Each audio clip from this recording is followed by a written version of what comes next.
Hello there, and welcome to the Second Life Book Club. My name is Draxtor Dupre. Today on the show, Lucie McKnight Hardy. I loved her debut novel, Water Shall Refuse Them, and I just finished Dead Relatives. It's a short story collection. Both books are out from Dead Ink Books.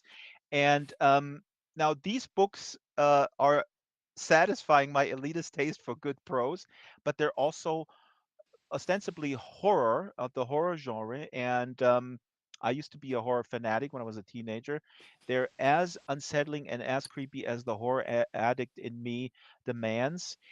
Eh, I decided to read just a little bit of a condensed, the first page. I condensed it a little bit of Watershell reviews them to give you guys a little bit of the appetite. And if you're creeped out by this, stick around. Here is page one in a condensed version, first couple pages from Water Shall Refuse Them by Lucie McKnight Hardy. The head in my lap was heavy, and the heft of the forehead and chin sent it tipping forward every time we went around a bend. By the time we got to Bristol, my legs were sore and cramped. I licked a finger and swiped at the smear of blood on the thumb of my other hand. The jabbering in my chest had stopped, and I was infused with that familiar numbness again. As soon as we came off the motorway and started driving north, the roads became smaller and rougher, more like dirt tracks than the roads I was used to. The lanes appeared in my head as arteries, gradually thinning as we got further from the city, the blood being depleted of oxygen as the roads ran out of traffic. My mother was sitting up ramrod straight, her face turned away from us. At first, I thought she seemed calmer than she had been in months, but then I saw that she was working away at the fabric of her skirt, rubbing it over and over between her fingers and her thumbs. Laurie slept next to me, his head thrown back and his mouth open, breathing steadily. He was clutching his clown doll and holding it up to his mouth. He'd been worrying away at his legs ever since we'd left home, only stopping when he fell asleep. I knew that under the bandages, the sores would be raw and wet. And that's what from Watershell Reviews Them by Lucie McKnight Hardy. And now a little taste of her current short story collection, Dead Relatives. Now, this also may offend people because the title of this short story is Resting Bitch Face.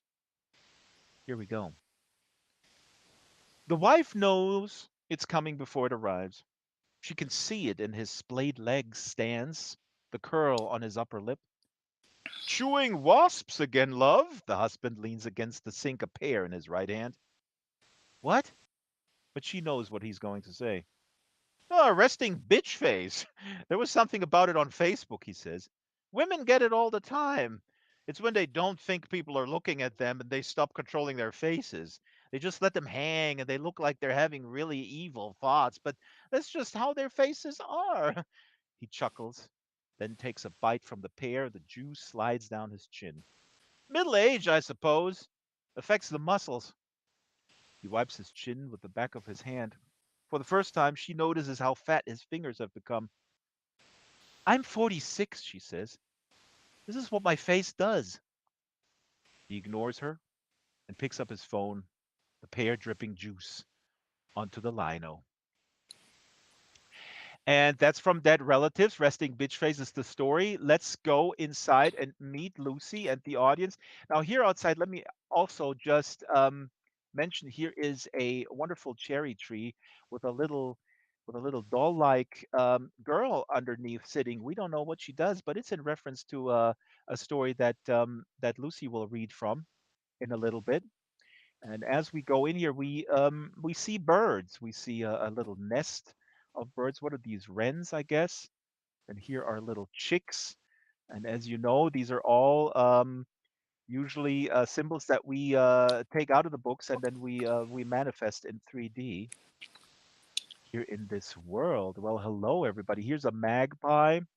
And the decor, wow, we got a full house here. The decor here is very 70s. because Lucy's novel takes place in 1976, and they're very creepy family photos here on the wall, as you may notice. You can check that out later.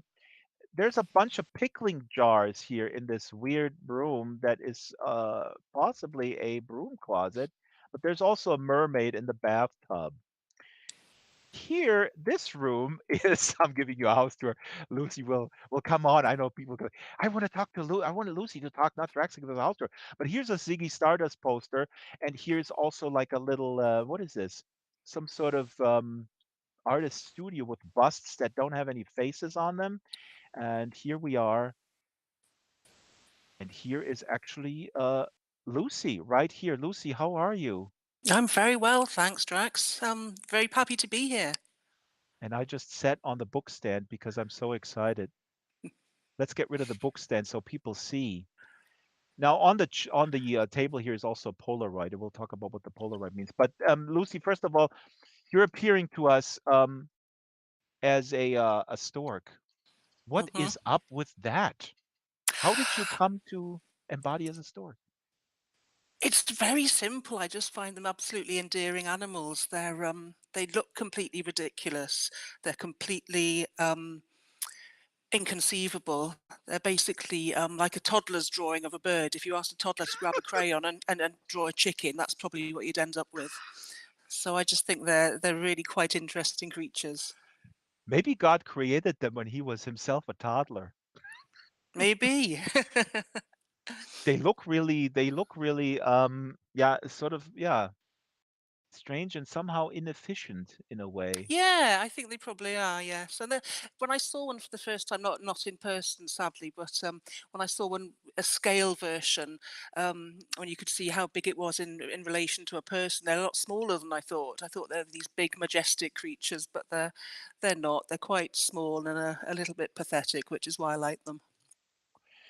Now, you are writing horror, I guess, broadly speaking. I mean, we'll talk a little bit about what the whole genre thing means to you, and we talk about it often on the show. Like, is it really just for the marketing people to shelve it, be able to shelve it and devise a marketing campaign? What do genres mean? But what is actually more interesting as I was thinking about putting the show together, since you're a woman writing horror, I was wondering, are women generally afraid of different things than men, do you think? I mean, is there really um oh, people are saying you have no voice in Second Life. Did you hit the speak button? Let's make sure that I the speak button is on. I've just hit it again. Has that made any difference? No. Is it grayed out? It's green now. It was green from the beginning. Okay. Well, if people can't hear Lucy and World, please check out the YouTube stream. Um, now, the question is, can you make a distinction between what men are afraid of and women are? I mean, in your book, and I don't want to, I want to kind of tease it out a little bit and get into because there's a through line here, I think. And as a stay-at-home dad, I was also I'm also afraid of the same things that you talk about. But could we say that? Could we generalize like that? I don't think you can actually, as a writer of horror and dark fiction. I write about the things that scare me. So I think if you want to upset people, provoke people, scare people, you need to dig deep and write about the things that you yourself are scared of. And you mentioned being a stay-at-home dad. Well, I'm a mother of three, so a lot of my stories come back to that idea of motherhood and the worst thing possible is something happening to a child. Hmm. So I think that's why I write about that. And a lot of the stories I read tend to be along those lines as well. But I think in terms of a distinction between men and women, I don't know if that's really the case. I don't think it's But as neat as that. I agree with you, but on the other hand, in your stories, I mean, this is also has to do with the male protagonists. They seem to be kind of lax about certain things that I would say, for example, the story about in Lanzarote in the Spanish island, where it's really about basically child abduction. I would say Hmm. the fear of parents going on vacation and their child, preteen or early teens, getting abducted. I was afraid of this because my parents were afraid of it. When I was that age, 10, I was afraid because because my parents didn't weren't able to hide their own fear of that reality. I don't know what happened at the time. Usually there's like a big case or whatever. Yeah. But the father in this instance seems to be not so concerned about. I mean, you're writing from the point of view of women. Um, I, I don't know. Yeah. Like these things with children, it seems to me that men are maybe less concerned, but maybe that has to do because they're not doing the daily childcare. Um, that's not anything intentional on my part, but I think as a woman, it's very difficult to write without drawing from your own life. Hmm. Um, so I think, yeah, like you say, that's one of your concerns and one of your fears as well. But I think that's your perspective as a father, as a parent. So I think that's what is the deciding factor here, rather than being male or female. It's the roles we play in The life. roles. Yep. Yeah. That's it. Yep. Um, your first novel, and we're gonna hear some reading, is set in the 70s. Yeah. Um, why is it set in the 70s? And I can picture while I was reading it. I mean, well, I think it's perfect, but I wonder if you had other choices, like, okay, let's do this contemporary, but why did you choose that? By accident, really. I came to the book. I decided I wanted to write. Well, it started off as a haunted house story, which it isn't really. That's not quite how it's ended up. But I decided I wanted to take. I wanted to take a slightly different approach to the haunted house story. So instead of the dark, the cold, the dankness,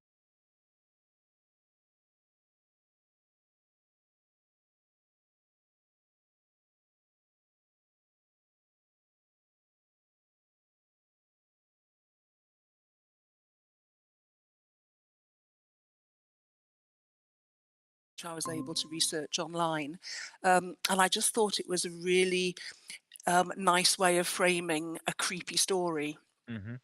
Um, So the and heat wave, also, those kind of circumstances, contributing to the kind of stress that the family's under, because we're talking the stories about a family. They go on a well, on a trip. I mean, they want to get out of town because there's a 4-year-old child died in the bathtub. Here we go, mhm. bathtubs, babies. That's the through line with you, Lucy. Sorry, I'm psychoanalyzing this. And birds. Yes. Kids drowning in bathtubs, and the birds are somehow in the vicinities always.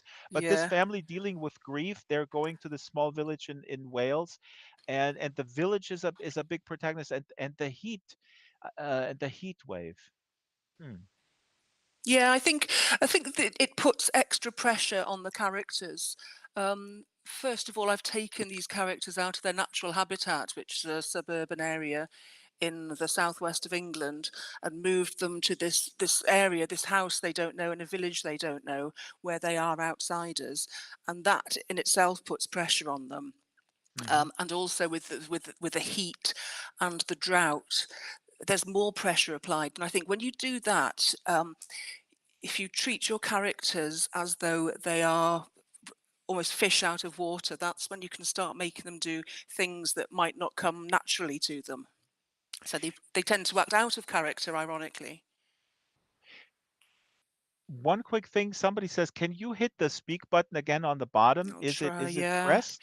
it is. I've Is it just. pressed down? It's green now. Yeah. And you see the green waves coming out? No, no, they were fine in the sound check, but they're not now. Okay. Well, we'll deal with it, no problem, because we have sound on the recording. It's all good. Now, you mentioned Wales. I just wanted to throw this out there. We have a collage of Wales, and Wales is kind of beautiful. Actually, let me put a map of the UK for our international audience. They don't know where Wales is. So Wales here is in the south uh, west corner. and it's, I guess, a popular destination for other people residing in the UK, and it's pretty beautiful. Why did you choose Wales? I grew up there. Hmm. My parents were from London, and when I was two, they moved to a very rural, very isolated village in southwest Wales. And so we were instantly incomers. We didn't really belong. And even though I grew up, I went to the local school, I grew up speaking Welsh, we never quite assimilated, even though my Hmm. parents are friends with everyone in the village. So I wanted to kind of draw on that. So I think that there is it is a bit of a cliche, write what you know, but as a No, setting I think for, that's the best. And even and see, people I think don't commonly know that they speak a different language there too. I that's think right, yes. generally the people who may not know that. So that puts you out as a foreigner right away. I mean, or like a foreigner to that community. And did you growing up, did you have friends? Were you able to Yes, connect with yes, them? yes. I never felt isolated growing up, but there was always that sense that we were English, not Welsh. So there was always that little sense of not quite being completely embedded in the community. But I did have a very happy childhood. Nothing like NIFs, um, nothing like that. But yeah, I just thought it might make it a nice backdrop for this kind of story. Now, Nif is the main character, and we hear the story through her eyes. Her sister died. It was ostensibly an accident in the bathtub, Hmm. and she also has a brother. Those were twins. The girl that died, her brother is alive, and he is developmentally disabled. It's unclear. Or how would you describe it? It's deliberately left fairly vague. I would Yeah. say he has developmental delay. He's started out after his sister dies. He starts to develop at a greater pace. Hmm. Hmm. But And that's and Nif is very taken with him, and she acts like a mother almost to him, because the mother is in such grief that she completely ignores that boy too. And also, actually, before you read, we're going to have a reading in a second, but also what is obviously important about this book is the role of religion. And I wrote here on my notes, and I said this before publicly, to me, organized religion I mean, to me, it's almost like psychological child abuse, to be honest. And the mother clings to when the child dies, her 4-year-old daughter, she clings to religion, she to a certain extent, but also Nif, the teenage protagonist, um, it makes up a sort of a secret cult, if you will. And talk a little bit about the role of religion in your story, because to me, as I'm reading it, they cope with this death, and the teenage girl Nif, she invents this cult that demands certain sacrifices, and I guess she wouldn't do that if she weren't primed growing up in a religious family, or at least with one parent being religious. that's right. Yes, her mum is before Petra dies is very devoutly Catholic, and Nif is kind of drawn into that world, even though she doesn't wholly embrace it. But then after Petra dies, Linda, Nif's mum, renounces her Catholicism quite violently, Right. and so Nif has nothing, no kind of faith in her life anymore, and she adopts, she creates, she makes up this belief system which she calls the creed, which is based around a series of incantations and what she calls the relics. And it's a way of her finding a grounding in her life when she's on a very, very fragile footing. Um, and I think I tend to believe that religions exist because there's a vacuum that people want to fill. And that's kind of what Nif's doing here. She has this vacuum in her life with the loss of her sister and the loss of her mother's Catholic faith. So she creates something in order to fill that vacuum. And the disabled brother, I wrote this down here. I mean, you actually say this also. He's kind of like a helpless bird. in a way. I think you say it even in one sentence where Mm. the mother feeds him and he's the helpless bird. Um, let's do a little reading. Um, you have prepared pages 38. Do you want to set it up a little bit? Yeah, Where are we yeah. in the story? So this comes just after Nif and her parents and her brother Laurie go to stay in Wales after the death of Petra, the 4-year-old sister. And this is just, Nif has come up with the creed, as we just talked about, as a coping mechanism. It's a belief system based around the relics, which are birds' eggs and bones she's collected prior to them going to Wales. So here it tells a bit Wait a minute, about bird bones. Do you have to? I know we have a lot of horror fans here in the in the audience. Do you have to kill those birds, or does it count for the creed? I mean, for the cult, that you take birds like they're already dead, or do you have to it. actually kill them? No, it's okay if you find them. Oh, good to know. As a Yeah. creeder, for as a creed apprentice, yeah, I just need to know. Yeah, well, I can send you some rules later if you like. Ah, Okay, so this is where she talks a bit about her religion and how she obtains this first relic. hold on one I second. I need to move the book stand to you. We're gonna keep you yeah, seated here. And maybe here we go. See, a stork standing is so standing much more fun. stork. Yeah, yeah, yeah, yeah. He, perfect. And there you go. Okay, So now where do we start? Are they should already in Wales? yes, they have arrived in Wales, but this is it's kind of a flashback to talking about her obtaining the first one of these relics. Okay, here we go. This is Okay. Lucie McKnight Hardy reading from Water Shall Refuse Them. I used to enjoy going to church. Of course, I was younger then, but I used to love the ritual of walking up the path to Our Lady of Holy Saviour every Sunday morning with my mother, and the warm smell of incense that would greet us as we pushed open the heavy wooden doors. I'd wonder if the holy water in the little bowl on the side really was magic as I poked a finger in and made the sign of the Father, the Son, and the Holy Ghost. I would dip to one knee before shuffling along the pew and feel the embroidered prayer stool hard stuffed under my knees. Then I'd sit on the slippery polished wood and gaze at the enormous crucifix that was suspended above the altar. I used to marvel at how Jesus' face could be formed into such an exquisite expression of tolerant melancholy, while at the same time he wore a crown of thorns and was pinned, hands and feet, to the cross. The thing I liked most about going to church was the long, drawling incantations in a language I didn't understand, but which was still somehow familiar.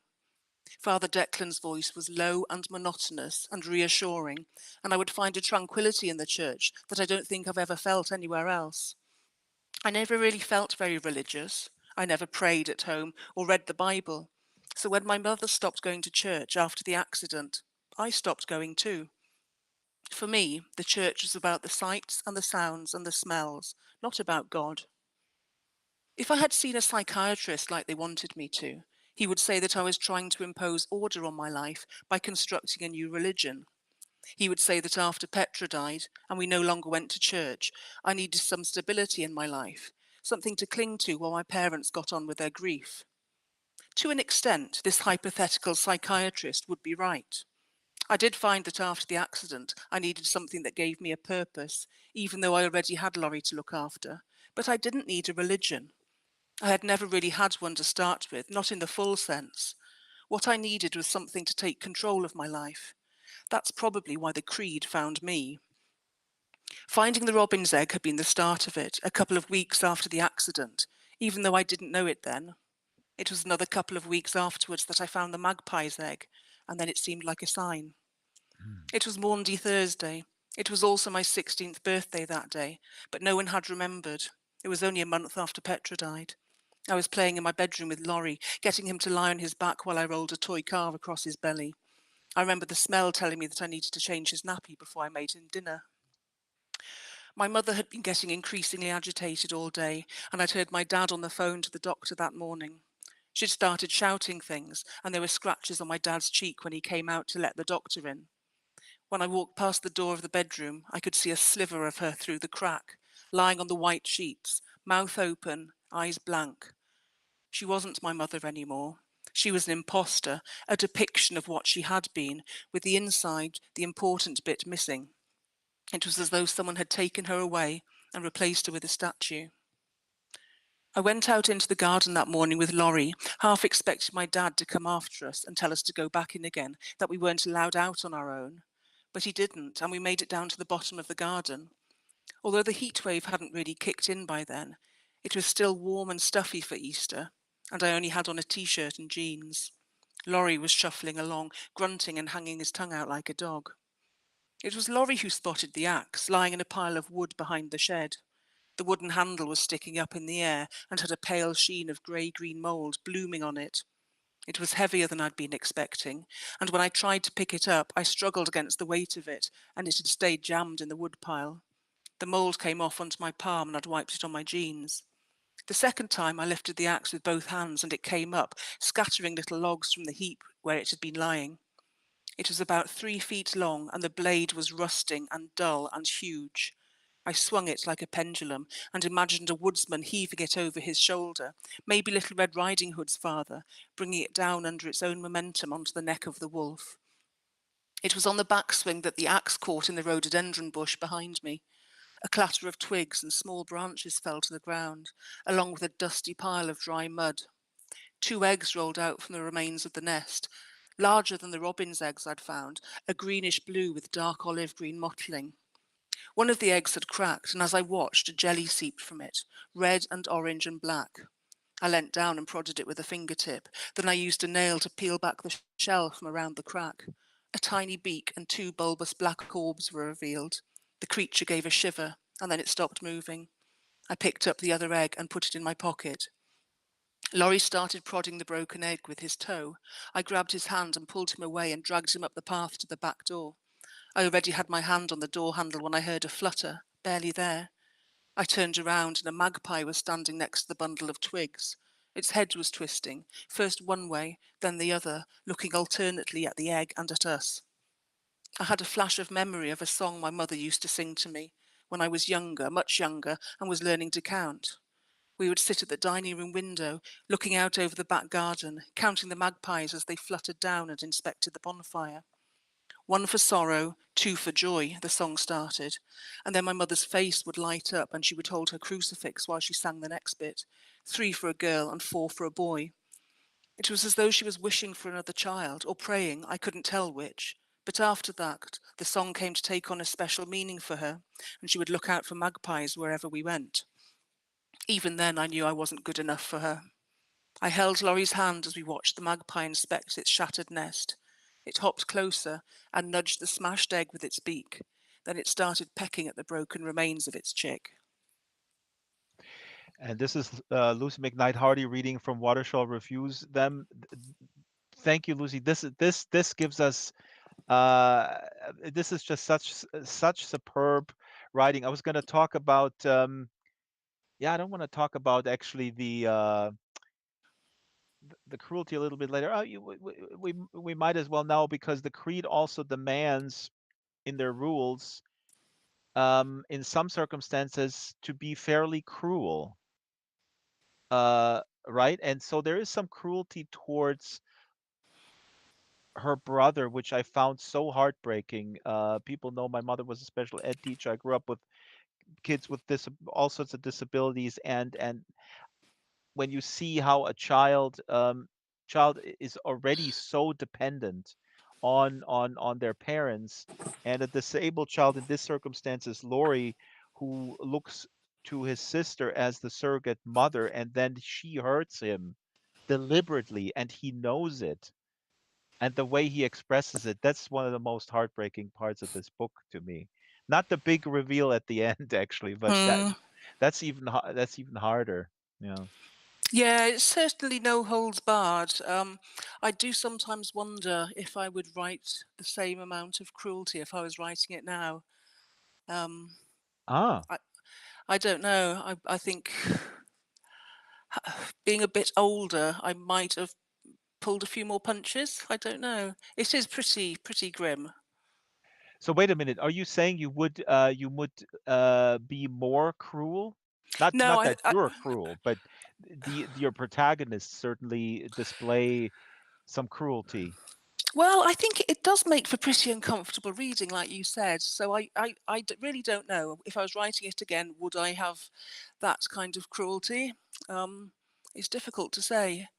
I think it's effective. It does the job it sets out to do, but it is pretty Absolutely, and please, uncomfortable. yeah, no, don't misunderstand me because this is exact from my vantage point as a reader.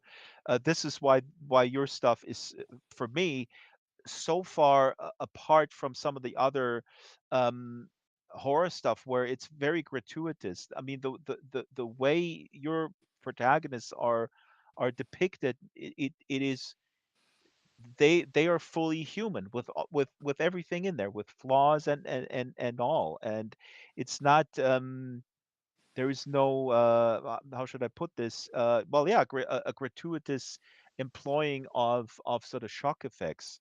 It completely makes logical sense to me within the context, and every person is just it's just who they are. They're flawed.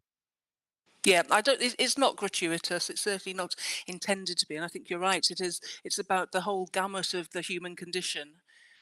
Each character has, even the worst characters have a few redeeming features, and even the characters we empathise with have their flaws. Um, and I think it would be a very different book if they didn't. Now the role is it's a little bit in there. I mean, it's played with also not a little bit. I mean, I shouldn't uh the the protagonist Niv, the teenage girl, also looks at her mother obviously as a role model, well, and her father as well. But talk a little bit about teenagers, especially girls, and all your stories also are from the point of view of a female, except for one. I want to talk about that too. But the role of their them learning about their own sexuality and specifically with the novel looking at her mother as the role model how to behave because there's an interaction then with a teenage boy and of course a teenager takes their cues how to behave in these kind of situations from their parents and the mother is also a little bit I don't know what you call that um flirtatious I guess and the teenage daughter observes that what how Yeah. important is that aspect for you in storytelling? Again, I don't think it's something I bring particularly consciously to the story. Um, Nif is very much naive in terms of her sexuality, and she's gone through puberty, and she's lived a very sheltered life. And so she meets Mally, this fairly attractive individual who lives in this village they moved to, and there's this instant attraction. She's kind of a bit she's wowed by him, and so she does see her mother, who Linda, who meets Janet, who is Mally's mother, and there's a suggestion of some sort of attraction between the two women. Mhm. Um, so I think it's all bound up in this confused state of teenage sexuality and not really knowing what's going on, hormones going wild, and I'm quite keen to make things fairly ambiguous because I think for the characters they're fairly ambiguous. So I'm keen to steer away from the hard and fast definitions and stereotypes, and I hope that comes across.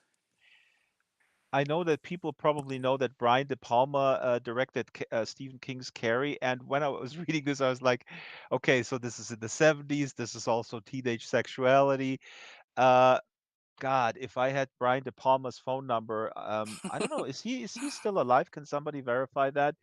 But his visual language would fit this book really well. I mean, I think we already talked about that because of the mother being so religious and then losing the religion and that kind of adds to the confusion, Yeah. I guess. I mean, or maybe I'm reading this into this as well. I mean, as you said, the teenage years are confusing to begin with, but it doesn't help when you have a dysfunctional relationship between the parents, which is dysfunctional arguably only because the kid died. right? It seemed that it was kind of okay before. Oh, wait a minute, it wasn't because she was so flirtatious. So there Well, was that going yes, on. yeah. I mean, there's this the God, people haven't even read the book. People, are, what are you talking about? Well, I'll tell you, you got to read this. It's so much in there, and there's so much to interpret, and that was what makes the best books, in my opinion, is all those layers that you probably haven't even thought about, Lucy. And you go like, what is he interpreting into my book? It's just a little teenage girl that sleeps with a boy in Wales, and there's a weird, creepy cult with a church that have these sort of exorcisms going on, and she has a creed and the dude kills birds. yeah, well, it's true. I do like to have various layers to obviously add depth, but you're right. The number of times people have said to me, "Oh, you know, this I thought this was, you know, really, really resonated with me," and I had kind of didn't really know that that was there. Whatever they've Hmm. picked up on. So there's a lot of accidental depth in there as well. Let's talk a little bit about the short story collection. And Shyla prepared a slide here with the chapter titles. So the book is Dead Relatives, and not chapter titles, the story titles. The story titles are so good. Dead Relatives, Jutland, Badger Face, heartbreaking story. The Pickling Jar, very funny. Cavities. I wish we could read this in entirety. Resting Bitch Face. Read a little excerpt. The Puckering, Parroting, Cortona, The Devil of Timanfaya, Wretched, and The Birds of Nagasaki. And you'll read a little bit of Dead Relatives and Birds of Nagasaki in a little bit. But now the titles. How important are titles to you? And does it take a long time to come up with them? Do you start with a title, or do you end with one, or do you agonize over them? I tend to start with a working title because the way I work, I agonise over stories, so I print those out quite often for editing after I've got a first draft. And in order to save the file, it has to have a name. So I'll give everything a working title, and it'll tend to stay the same title until I've got what I think is probably the a very close to final draft of the story. And then I'll really think it through and think, is there something better? And in the past, I've actually gone through and thought, well, that's not a very good title. So I've actually gone Hmm. through and highlighted the various themes that appear to kind of draw the story together. And that works quite well, I think, as a technique to find a better title for a story. Um, it's That not is some. interesting. So you don't. I used to work with these guys as a musician, and they only had with music. It's different, but these guys in the band only numbered their songs, and then it took like really 5 minutes before they had to commit for the record company to submit the titles for the cover, and then they came up with titles. They just had like song one, song two, song three. Yeah. I think, like you say, it's different from music. I'd like to have something in my head, either working towards something or rename a story based on what the major themes are. How would you pitch if you were to pitch a story for a magazine, let's say, um, story The Pickling Jar? Pickling jar, if you imagine Shirley Jackson's The Lottery based in a um, contemporary Welsh village, but with a Hmm. slight tongue in cheek aspect. Okay. But if we don't have the reference to that author or that story, Okay. I'm just trying to tease that. This is Yeah, yeah. difficult without giving this away, I guess. I think the pickling jar is a little bit of an outlier in the collection in Hmm. that it is very tongue in cheek. Um, People have interpreted it differently. I've read it before, and I've just ended with shocked silence. And I've had another reading where people have been weeping with laughter when I've got to the end. So I Oh, just that's never know super what funny. to expect. Yeah, wow, this is so interesting. So I can, okay, without telling people about what it is, I can see that people are very shocked. There's a pickling jar. There are uh, widows, I guess, and widowers, and when their spouses die, they have a ritual that involves a pickling jar. Let's just put it that way. And I think it's absolutely hilarious. You find it's an outlier because of how it's perceived, or of the humor in it, or of the crassness of it? I think it's the humour. Hmm. I think a lot of the other stories are really quite very, very dark. For example, Jutland Yeah. is a very dark story, and Cortona. Um, so yeah, I Corto- think. But sorry, no, carry sorry, on. go ahead. No, no, no, you go ahead. I was just going to say, I think, like you say, that the pickling jar is an outlier, but I think it kind of it still fits with the overall theme of the collection. So I was very happy to include it. Jutland, and you mentioned Cortona is one that is very open to interpretation. Let's talk before the next reading. Let's talk about Wretched, which is the only story, I hope I'm correct, that is narrated from a men's perspective, right? There's one other. Badgerface is a Oh, that's male right. narrator, yeah, Oh, yeah. but those are the only two. So I would assume, or were you uh, talk a little bit about that process. Were you like, hey, no, I'm gonna just have everything from a female perspective, and then you write these two stories, go like, damn, my plan didn't work out. I have to include them. Because sometimes I'm like that. Like I set myself sort of this overarching sort of format, and then I want to squeeze everything into that format, and then I kind of expand it. I mean, there's different ways to engage in the creative process, but sometimes to create sort of an overall frame can be a great challenge. And then, of course, you got to destroy that frame if it's necessary. But Well, yeah. the frame was kind of came after the event. All these, apart from Dead Relatives, the rest of the stories were written kind of ad hoc, either for Ah. submitting to magazines or competitions or just for fun. And it was only after I kind of had this collection of stories and wanted to pitch it to my publisher that I realised the kind of theme that's running through them. Hence the name of the collection is Dead Relatives. Mhm. So, yes, Badgerface and Wretched are outliers in that they are narrated by men. But again, that wasn't intentional. It wasn't something I was particularly conscious of when I was putting the collection together.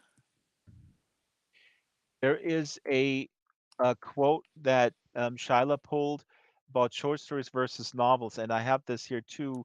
Um, what the difference in approach is, but this quote from you from a previous interview, you say short stories are a lot more immediate. Obviously, the payback comes quicker. With a short story, I tend to know whether it's going to work within the first 1,000 words or so. With a novel, and I know this from my own personal experience, you can have the rug pulled from underneath your feet after maybe 20,000 words. But so can you give us an example? Or, I mean, I'm assuming this maybe with this novel, or maybe with another one that you kicked in the bin completely. I had an author, Liz Jensen, who said she spent 2.5 years of writing and then tossing everything out because it didn't work. Yeah, I had a. In fact, I've got two novels that I don't know if they'll ever see the light of day. One I got just about 40,000 words into, and it wasn't hitting the right tone. So I parked that and then started with another one. And again, that wasn't hitting the right tone. And this is interesting actually because both those novels had male narrators. Aha. So maybe that is my problem. Maybe and I've started another one with this time with a female narrator, and it seems to be going better. So maybe it is a case of See, write I've what you know. maybe. Well, yeah, but I have to say the story Wretched, with which has a male narrator, and it's also an out. I think that's an outlier because it's also a Yeah. dystopian sort of future scenario. All your stories are in the here and now, in the so-called real world, and this is a dystopian scenario, which is amazing. I mean, talk a little bit about Wretched without giving away too. I mean, as much as you want to give away, but Wretched, that story that is told by a man in the future, and he works. He has a strange job. He takes pictures of people who have a disease, and they need to be caught and incarcerated in a very dystopian future. Yeah, it's like you say, there's various interpretations that are possible. My intention is not that they have a disease; it's Hmm. that they're basically um, the the out the bottom of society. They what people look down on and regard as harmful, and people despise them, and so they're rounded up. And I don't want to say too much because it's a bit of a spoiler, but it But what is. have they done? Have they done anything wrong, the people that they round up in this No, they're not. scenario? They're not criminals. That's why it's the dystopian angle to it, is that they may have criminal records. They may just be very very poor, Hmm. but it doesn't fit with the government's idea of how a society should be run. Hmm. Hmm. And then they wear masks. Well, they have to wear, they're forced to wear They're masks. forced to wear masks. Yes. And the reason we don't give away. I can if you want me to, No, but no, no, no. No, people need to read this. I think, and this is also the reason I'm asking is because I'm fascinated with a story like this world building that you build in this story, Wretched, where there's also a surveillance state. And these people that are not in line, they need to be found out and they need to be taken in. Some of them are sort of retrained, do like low level jobs, but all in a very restrictive way. And the main protagonist was in jail, and his girlfriend or wife is an activist against that surveillance state, but he needs to make money and he needs to take a job, so he takes a job where he is a little cog in the machine of this authoritarian state to keep her alive. And that tension is to me great. And there's a lot of books with that particular tension where you have to make money, so you're becoming a foot soldier in a situation, in a state that is authoritarian, but you have to do it in order to survive. So that kind of dilemma. But my question is, why didn't you use this for a short story? Because this could be a lot of people would sort of squeeze out a whole series out of that setup. um, Stephen King would have written 5 novels. yeah, exactly. 2,000-page novels. Yeah. Uh, I don't know. I think I enjoy writing short stories more than I do writing novels. I hate to admit it, but Hmm. especially seeing as I'm meant to be writing another novel now. But I I enjoyed the setup for that. And to be honest, when I first came up with the first draft of that and sent it to the editor, who it was for, he came back and he actually asked me to add, I think it was 1,500 words, because he thought the premise really needed to be padded out. And I think obviously he was right. Um, Oh, uh-huh. I think it's one of the, if not the longest story in the collection, apart from the title story. Um, It so is, yeah, yeah. Yep. I think you're right. I think if you're constructing another world, that world building does take time, and obviously words. So I mean, I also, I mean, honestly, I applaud you. And this is obviously not a knock on Stephen King, but personally, I feel the creative process is not about looking at, the efficiency or the marketability, and oh my God, I got an idea, I got to squeeze everything out of it. I mean, this is the commerce aspect of this business, and not for the better, frankly, for readers and connoisseurs of the kind of stuff. So if you have a little pearl, that doesn't mean you have to. I don't know. You have to commodify that pearl and make T-shirts out of it, and absolutely, yeah. and a movie and a series. How did the pearl come to be? Um, Lucie McKnight Hardy is here. This is the Second Life Book Club. And if people have questions, please put it in the chat. There is a few questions. I'm going to relate them to Lucy. But first, let's do another reading. So I have to ask the stork to attempt to get up again from this comfortable seating arrangement and walk forward to the book stand. Uh, you overshot it, but No. please stand. No, no, no, no. It's good. The book stand magically moves. Um, all this stuff works well in Second Life, except for voice today. So I I apologize for the voice issues in SL. The folks can listen on YouTube. Walk 2 steps forward and then you're off the table. There you go. Actually, I just noticed the other reason why you set the your novel in the 70s is that you could utilize the Polaroid technology, Yes, right? yes. Admit that. It's Ab- the weird chapel. I mean, no, the weird village, the heat wave, and also the Polaroid. Yeah, absolutely. And also, I'm just talking about why it's set in the 70s. As my first novel, it was a bit daunting that you think a mobile phone can just mess up so many plot points. You know, Yes. people can just Google anything. So to have it set in the 70s where people didn't have that ability, I think makes for much more intrigue. Oh my God, that is a good point. Absolutely. That leads me. Okay, now I'm gonna table this question for later because actually, why not? Because you're reading from the dead relatives. Hmm. Is it relevant where that is? What time frame that's set? I can take a guess, but is it relevant? This is set in 1965, just Aha. before the legalization of abortion in the UK. Ah, yeah. So Aha. yeah. Okay. I don't have the UK context, but that's what I figured because they're talking about this. Now, you're reading from the very beginning, so we don't need to set it up. Although I do want to say that this is about um, basically a well, it deals with abortion, it deals with adoption, and it deals also with dead babies that are put in sacks and put down um, into a tree, a hole in a tree.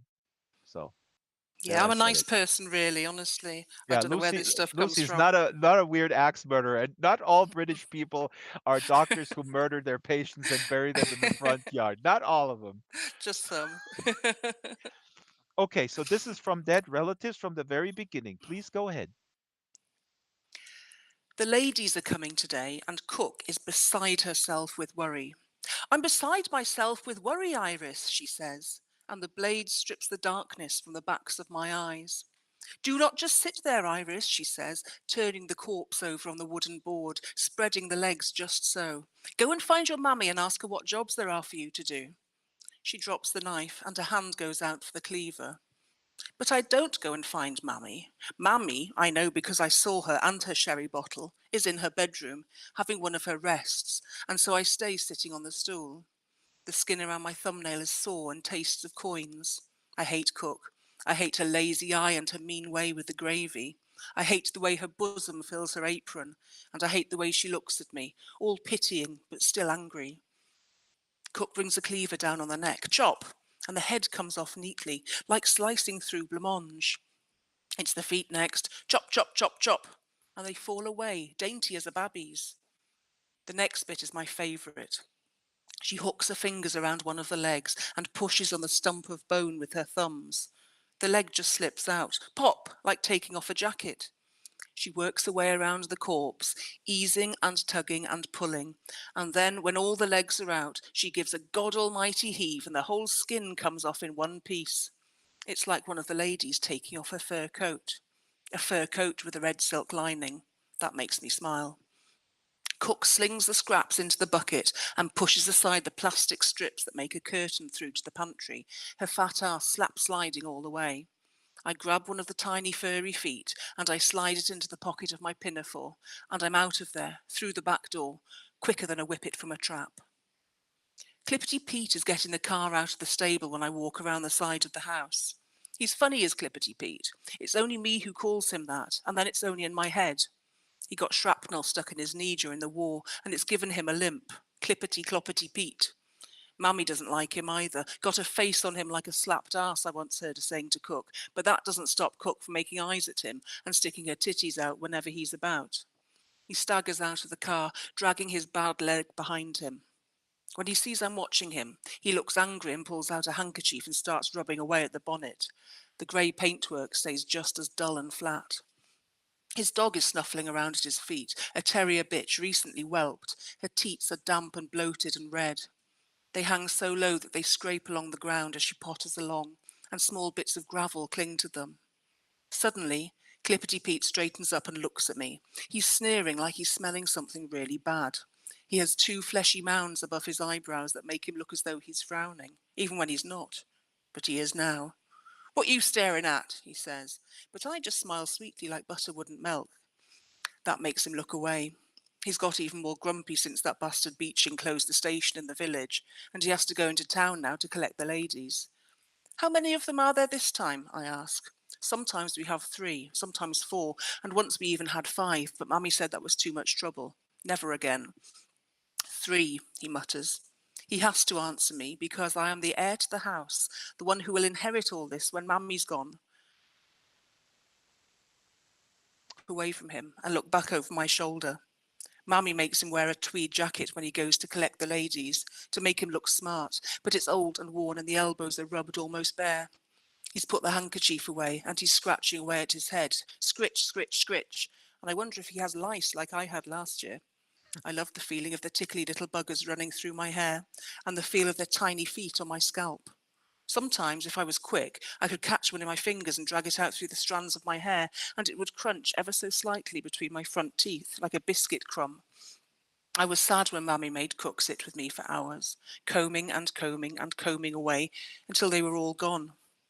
Clippity Pete's looking uncomfortable now. I can tell he wants to get on, to get to the railway station on time. If he's late, the ladies will be sure to ask the station master to telephone the house, like the last time, and all hell will break loose when Mammy finds out. I decide to be nice to him and give him a nod to tell him he can leave. He grunts and gets into the Austin Traveller and slams the door louder than he needs to. As he sets off down the drive, I give him a little curtsy and show him my teeth. The dead tree is behind the garage, past the little pond and the greenhouse and along the path. Everything's a bit ramshackle in the garden these days. There's moss all over the stable roof, and the pond is dark and dank and covered in slimy green sludge. Any fish in there have long since stopped swimming. The greenhouse is mildewed, and the glass panes are either cracked or missing. It used to be a beautiful garden with rose bushes and rhododendrons, and when I was little I used to run in between the laurel hedges and make posies out of the convolvulus and camellias and primulas. There are no flowers this late in the year, and the hedges are wild and unruly since Jenkins the gardener left, all of a sudden, one day last winter. Didn't give us any warning, just left one night and didn't come back the next day, and Clippity Pete refused to do anything in the garden, saying his thumbs were proper pink, not green. It's mizzling now, a grey, damp cloud hanging in the sky, and the dead tree looks even more withered and frail.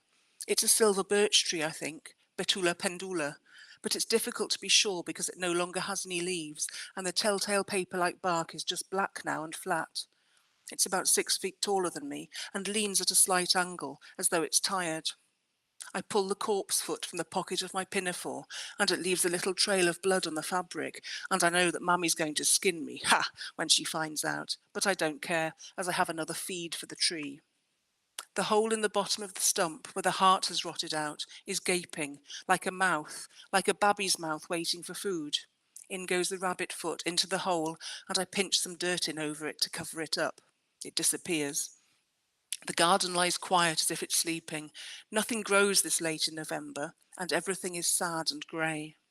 The only thing of beauty is the lake that lies at the bottom of the slope, glittering and winking in the last of the sunlight.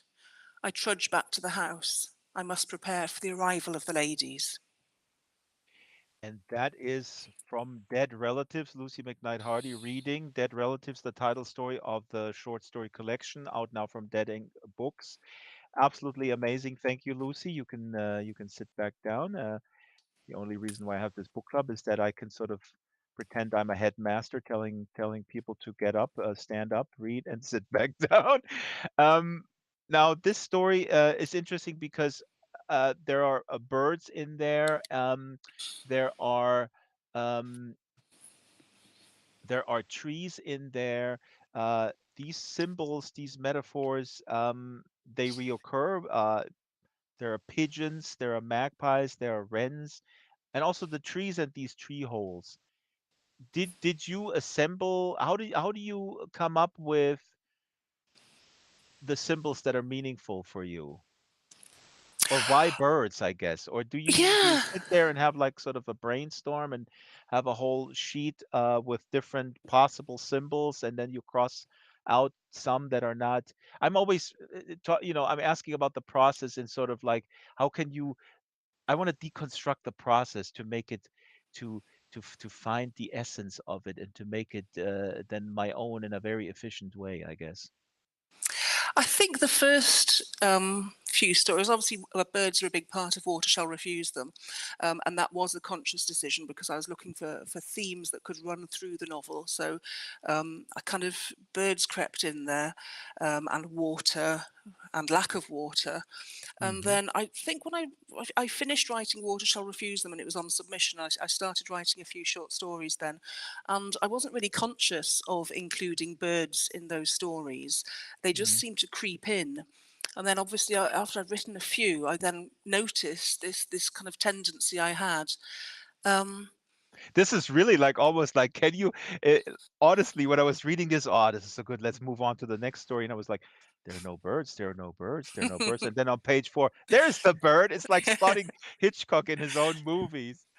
yeah, I think you'll find that with Wretches, with the wren makes a brief appearance Yeah. about halfway through, and then it's the kind of the, the, the the thing that causes the tension right at the very end. So that was a conscious decision to Hmm. use that as a kind of a device.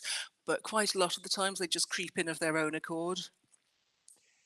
So the other things, the other thing that I wanted to mention is that also this protagonist in Dead Relatives, the girl, she self-describes, I mean, it's also very vague, but she describes herself as somewhat strange looking. Maybe her teeth or something is not quite right, and she understands why people. I mean, this is from her point of view, but she talks about how she understands that people are maybe weirded out by her look. So that also reoccurs every once in a while. Talk a little bit about that.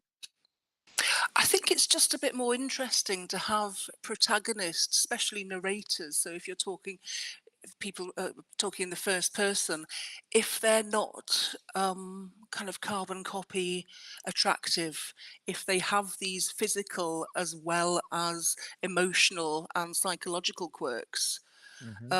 So But this could yeah, be very cliche. I mean, this could be a cliche, but in your hands, somehow I feel this is so subtle and so perfect because, people could like, oh yeah, this is a total trope. Like this guy has some sort of weird eye, lazy eye, or then of course he's being sort of not a member of the in crowd or whatever, and he's kind of like a little outside of the mainstream of society and whatnot.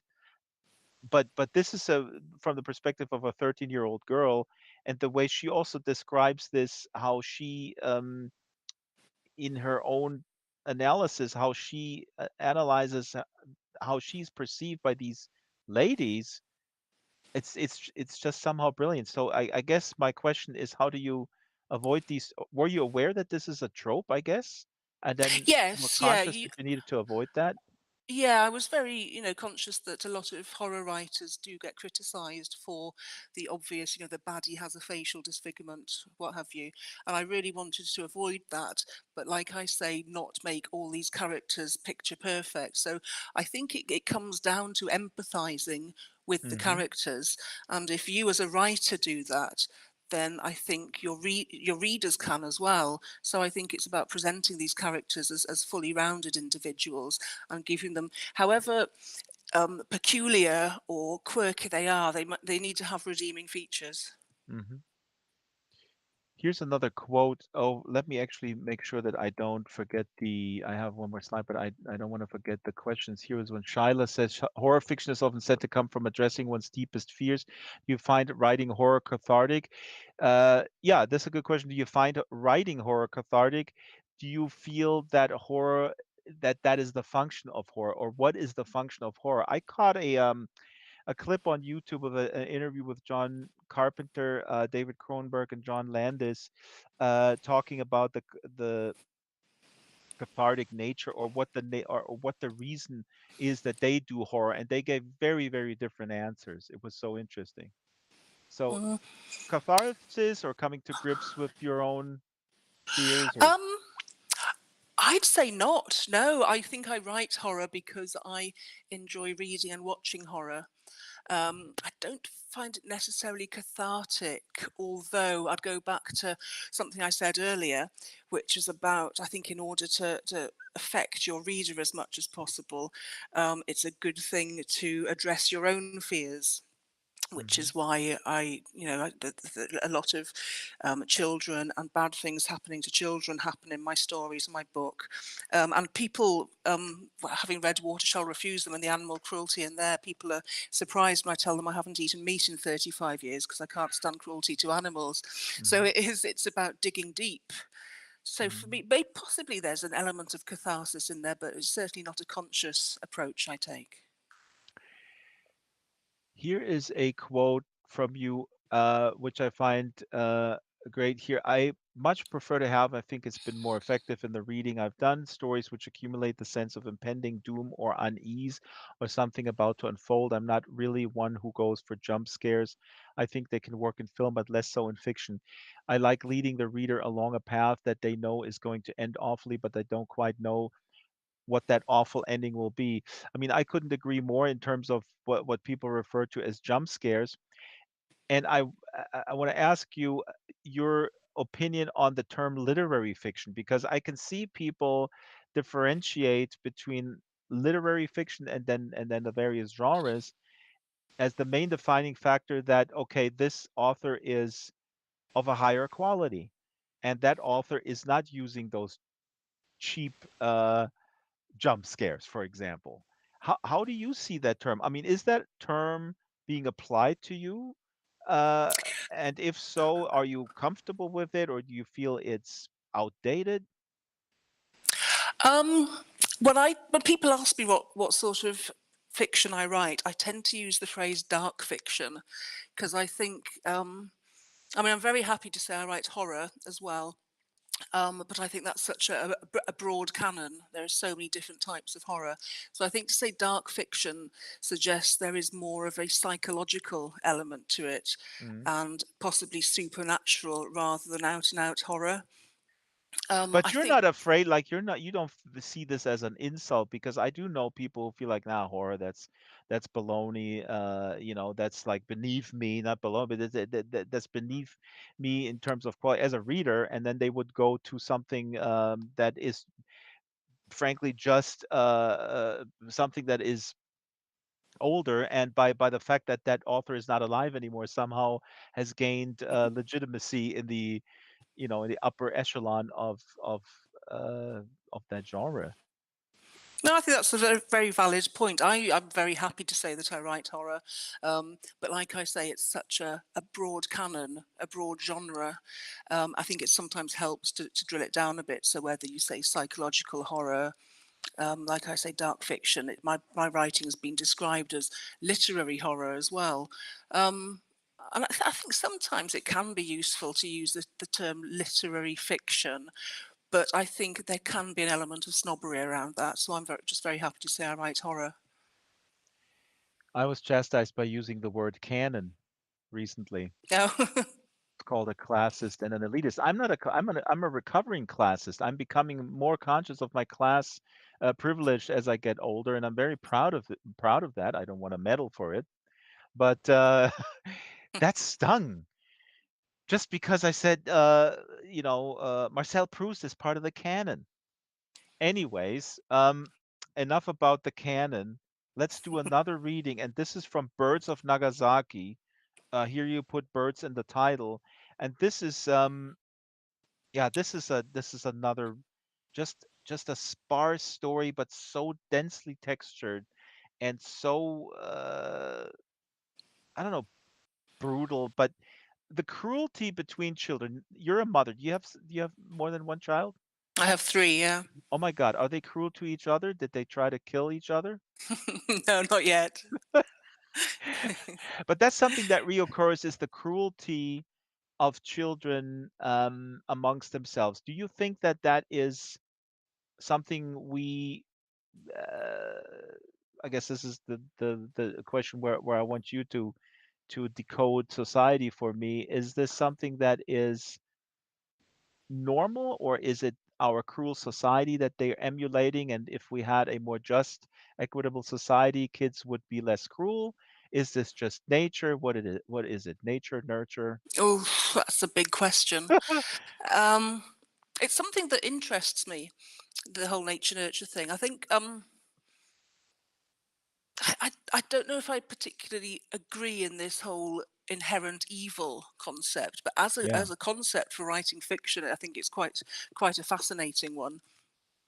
Um, I think you have both because you have both kind of characters. Like in this Birds of Nagasaki, there's just sort of one little thing that makes it clear the dynamic between these two kids, mhm. why the brother is so cruel to his sister and why the sister then retaliates. We're not going to give anything away, but it's pretty good. It's pretty damn good. I mean, good in the sense for a reader who loves horror. I'm looking at you, little Brett, here in the audience, who is drinking her martini glass and is a creepy doll avatar. But you also have characters that where it's unclear why they yeah where their upbringing or their circumstances I don't know are not contributing necessarily in a straightforward way to them being so mean. Yeah. Yeah, that's a tricky one. I don't think it's again, I keep saying this and I apologize for this, but I don't think it's something I bring to a story intentionally. Um, this started off as a ghost story, Hmm. um, with an element of the uncanny to it. And with ghost stories, I think there needs to be some sort of element of justification as to why the haunting occurs. It doesn't have to be particularly obvious, but there needs to be something the reader can get behind. So this relationship between the girl and her brother kind of explores why this haunting happens. Okay, let's do some reading. The Birds of Nagasaki. Please, I would have to ask you to stand up again and go towards the book stand. This is again from Dead Relatives. This is the last story. Does the sequence matter of the stories? Are you laying out the sequence, or the publisher or the editor advises you? I think we had a guest on a book club who said, "Who cares? The first one is important. The last one, what's in the middle, doesn't matter." There's an element of that. I did put the stories in order myself. I wanted Dead Relatives, the title story, to be the first one, which is why the name of the collection is actually Dead Relatives and Other Stories. And then after that, I just kind of wanted a variety. Like I was saying earlier, some of them, like the pickling jar, there's an element of humour there, so that Mhm. kind of breaks up the darkness somehow, so that the reader isn't constantly on a trajectory into depression. Hmm. Great. Out of 209 pages, you got 3 pages of fun in there, which involves a pickling jar with stuff in it that is, okay, I'm not going to say. You got to read it. Okay, here we go. Birds of Nagasaki. Please go Okay, ahead. I'll just do a shorter reading for this one. Oh no, you can Spring. go. We have 14 minutes. You can do the allotted time Okay, till 197 here. Yeah, that's totally fine.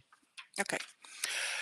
Spring came in with a flourish over the Easter holidays, festooning the cherry tree with frivolous white blossoms so suddenly that even from this distance of 30 years, I remember it as having happened overnight. You and I were friends for those weeks you were home from school. The reluctance on your part at spending 2 weeks in the company of your little sister outweighed by relief at having escaped the torturous attention of your classmates. Even though you would not admit it, I think you were glad to have a playmate and a stooge, and we had a shared interest in the cherry tree, of course. It was a large part of our childhood, in much the same way as sweets on a Saturday from the village shop and boiled eggs for Sunday tea. It was always there, and, we assumed, always would be. It was a den and a fort, a headquarters and a castle. For a couple of weeks we formed a friendship of convenience, you and I, although our relationship never quite knew parity. You, older by 2 years, were always the captain or the king to my lieutenant or princess. Our games revolved around positions of power, and you would threaten me with a Chinese burn or a dead leg if I didn't play my role correctly. You were small for your age, smaller than I was, and you were made to suffer for it at school. Pigeon-chested, yours was a frail frame that jutted with bones. Your asthma contributed to your misfortune.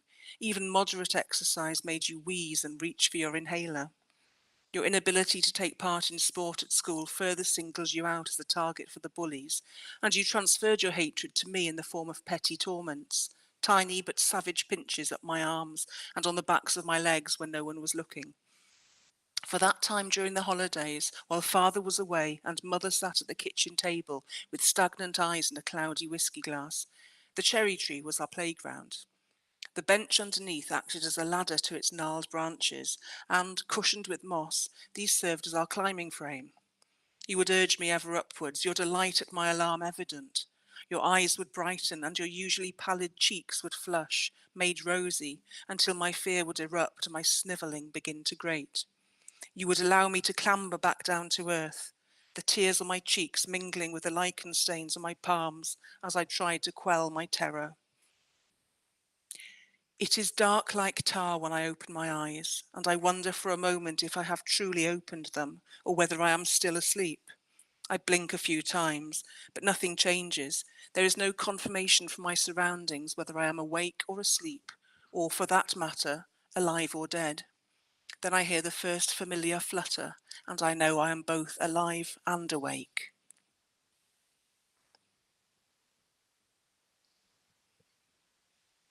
Oh, we're already at That's 197. I yeah, was yeah. completely immersed. I thought you were gonna. Oh, uh,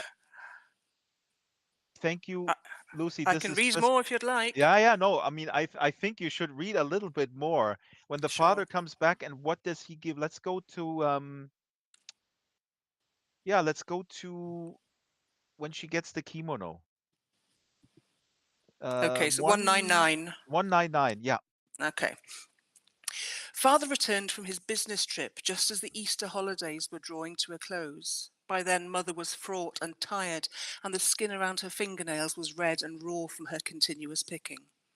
The whisky bottle on the cocktail tray was almost empty. We always loved it when Father came home after working away.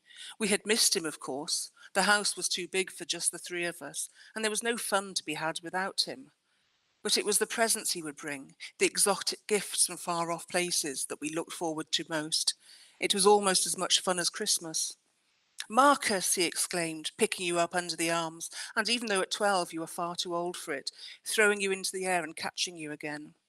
Your small frame allowed you to be treated as though you were a younger child, and you detested this infantilization of you. Then it would be my turn, and he always seemed to catch me more carefully, to hold on to me for a little bit longer. I was his favourite, and the narrowing of your eyes told me that you knew it. Commercial flights had not long opened up to Japan at that time, and Father was ablaze with stories about the huge aeroplane and the elegant stewardesses who'd served him dainty morsels of raw fish and tiny glasses of sake. He lit a cigarette and further prolonged our anxious wait for our gifts with tales of the cherry blossom, sakura in Japanese, I now know, that filled the air above the streets with frothy clouds and a delicate scent, even more beautiful than our own cherry tree at the bottom of the garden. He told us of the tawdry neon signs and of the ancient temples that were dotted about the city, incongruous against the glass and steel. He knew what he was doing, and just as we thought that we might burst with anticipation, he pulled a paper bag from his suitcase. Mother had softened towards him by then, the bottle of duty-free whisky duly opened and poured, and her face displayed genuine delight when he presented her with a small ball of wood. She seemed to know what it was, and she held it in her palm and rubbed her thumb over the glossy surface. We peered at it, and on closer inspection we could see that the surface of the ball was carved, and the curve of the wood depicted the curled-up form of a rat, its tail coiled over and around its body, its small, hard eyes glossier than the rest of the wood. For you he had a doll, a samurai warrior. Also carved from wood, the little man was the length of your hand and helmeted, with the armour picked out in painstakingly painted detail. He held a sword with a thin metal blade. Your disdain was evident. The doll was too babyish for a 12-year-old, too feminine for a man-child. You deliberately discarded it on the table, but Father didn't notice. He had already turned his attention to me. He pulled from the bag a folded piece of blue silk, an intense cobalt which caught the light and shimmered slightly as he shook it out. A kimono, he explained, a traditional jacket that Japanese ladies wore. I stood still for a moment, trying to take in its beauty, and then he placed it on my shoulders. The sheen of the fabric belied its bulk, and I felt my shoulders sink under its weight. Give us a twirl, then, father said, and I complied, always happy to play my role of daddy's girl. I swung around, enjoying the sensation of momentum as the kimono swung from my shoulders and caught the air. And that's when I heard you gasp. What? I demanded. What is it? But you said nothing. I dragged the kimono from my shoulders and turned it around, and that's when I saw for the first time what was on the back. Three cranes, white feathered, soaring and suspended gracefully in flight, their delicate shapes repeated in gradually diminishing shadow form behind them. The needlework was exquisite, the edges of the wings picked out in detail, and here and there individual feathers were depicted in tiny stitches. Each bird wore a cap of crimson. It was the most beautiful thing I had ever seen. The birds of Nagasaki in the title and on the back of the kimono, birds, birds, birds. Thank you, Lucy. Really wonderful. Please take a seat. Uh, and here, again, not spoiling the story, but there's a cruelty between these siblings that then comes to the fore and plays itself out into the present time. This is obviously 30 years before. Another one of the themes, real quick. We have about 8 minutes left. I want to ask about. Wanted to ask about this earlier. One of the recurring themes is also the relationship of mothers to their children, a difficult Yeah, relationship. You mentioned Jutland earlier, which is heart wrenching, but this the stuff that happens in there does happen. Talk a little bit about writing characters where the mother is I don't know how to put this thrust into the role of a mother and is not dealing it with it uh, very well. And I mean, I don't have to go into how in our current society people are left alone with their issues and with there's a little support system for mothers and fathers and families, quite frankly. There's a lot of stigma around this. Usually, people congratulate you, oh, the baby, that's so cute, that's so great, but nobody really helps when you're in the thick of things and you operating on 2 3 hours of sleep and you're supposed to love your child all the time, although they throw up over you. Sorry, I'm speaking from experience as yeah. a I think that father. the role of the mother is it's one we're kind of told. Oh, we're led to assume that it needs to be perfect. Yeah. It's kind of it's global. It's internationally recognised as the most fundamentally important relationship that there can be between a mother and her child. And so to break down that relationship and for it to falter and for dreadful things to happen because of that breakdown, that to me is one of the most horrific things that can happen. But also Um, the pressure that the way we label it in society, or the what the pressure is to perform to that ideal sets up these kind of expectations that then makes the breakdown Absolutely, so yeah, ubiquitous. absolutely. Yes, exactly. There is still a lot of stigma attached to postnatal depression, postpartum Yeah. depression, and it's not spoken about. I'm fortunate that I haven't suffered from that, but I do have friends who have, and it's a horrendous thing, and I'd like to think that I write about it sensitively. The mother in Jutland does a terrible, terrible thing, or does she? We don't know. Again, it's quite deliberately ambiguous. There is a slight supernatural twist to it, and it's difficult to write. But I think, like you're saying, it's that relationship that is the most fundamental to humans, and Mhm. so breaking that down is it's really quite horrific. Lucy, I'm going to wrap up the show. If there are questions in the audience, put them in there now. I want to thank you for coming. Really, really incredibly satisfying uh, nutrition for me as a reader. I highly recommend these books. It's really, really really incredible, really, really good stuff. If you're interested in exploring um, humanity in all its facets, if you're this is not the Disneyfied version of life, quite frankly. Although Disney has gotten a little bit more, I guess, adventurous. Although also in the 70s, I mean, Pete's Dragon, I digress. What's next, Lucy? What's coming up next? What are you working on? Um, The third I'm novel work. idea you're putting in the bin? I've binned, or I'd like to think shelved rather than binned, two novels. They might yet again see the light of day. I'm working on another novel, which, like I said earlier, is a female protagonist, a narrator actually. So hopefully that one might go a bit better. We'll see. And this is also in the same vein, broadly It speaking, is, it is, but it's horror. current day, and it's horror, but it's set in the current day, which is again giving me headaches because to what extent do we address the pandemic and all that brings? So I'm kind of still feeling that out at the moment. Oh, this is an interesting challenge. Yeah. Yeah, this Yeah. is interesting. So this is something that you have to, well, I mean, you don't have to acknowledge it, even if Well, it's in a that's it. That's the decisions we have to make. Do we address it head on, or do we just ignore it? And as a reader, I don't particularly want to read books about the pandemic. I feel that Mhm, lived experience is enough, really. But again, to what extent can we ignore it? So, like I say, I'm kind of feeling that out as I'm writing. mhm. Oh, Panther is actually asking the big broad question here, why did you choose horror in the first place? But I think you kind of mentioned it. I mean, I guess you were kind of a horror fan, a connoisseur of Yeah, I was. media and art. Yes, in very broad terms, yes. I kind of was used to read horror and dark fiction, like watching horror films, but also I had this idea for a story, and I, in practical terms, had to write a novel for my MA. So it seemed like a good story to pursue.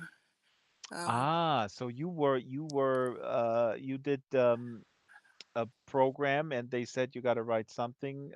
Yeah, so but I like I say, I had this idea, and I think quite honestly that it could have gone anyway, anywhere. It could have gone in several different directions. It could have been historical novel, even a romance, and I decided to take the horror route. Horror brings us in contact with things we don't want to be come into contact, maybe that we kind of want to kind of leave out of our consciousness, and then we bring it back in, and that's good that we're confronted with them. Frankly, I think I'm going to be watching Dawn of the Dead tomorrow in a loop by George Romero. No, I won't. Lucy, thank you so much. I'm gonna run through the credits real quick. Second Life Book Club every Wednesday. Oh, and then afterwards we're gonna take a couple of pictures. We gotta take a couple of pictures. So let me rush through the credits. Every Wednesday, 12 o'clock. slbookclub at draxtor.com is the email. If you're interested in um, suggesting authors, the show is produced by Isabel Sharon, Shyla the Super Gecko, and myself. The location manager, master builder is Ruby Geek, but she's out today, so Isabel built this. Avatars are made by Ruby and Bespoke Caravan, research by Shyla and Monkey. We have a whole bunch of sponsors. That means we get their Second Life creations for free. Please do check them out. And if you get something from them, just tell them that you come from us. And yeah, there's links. All we now have 3 islands. They're completely full. I have to get a fourth island for more worlds. Again, the email slbookclub@draxter.com, or you can also ping Jared the bot. That's Jared bot avatar name. Don't forget to tip our volunteer staff. Oh my God, we don't have the tip jar today because Ruby is out. So if you like the show, please tip Shyla, Monkey, or Isabel, which one ever you like best, and spread the word to book lovers all over the grid. Thank you, Lucy. Thank you, audience. Thank you, Kitten Duo, for your wonderful support. Kitten Duo always watches us, not always, but most watches us on YouTube. I hope that Kitten comes in world. at some time. Please like and subscribe the video on YouTube and consider supporting us by becoming a member. Next week, let me get my slides up. Next week we have Karina Schuger. I knew I was going to butcher this name. Shurek, and I have Polish ancestors. How embarrassing. I'm going to practice. Karina Shurek is an author originally from Poland, lives in South Africa, and she was married to the late Andre Brink, one of South Africa's greatest authors. And her latest book is You Make Me Possible, and it's the love letters between her and Andre Brink. And we're going to talk about her work in South Africa. She also runs a small publishing house. Fascinating work. That's next week, right here in the Second Life Book Club. Bye. Thanks, everyone. Bye.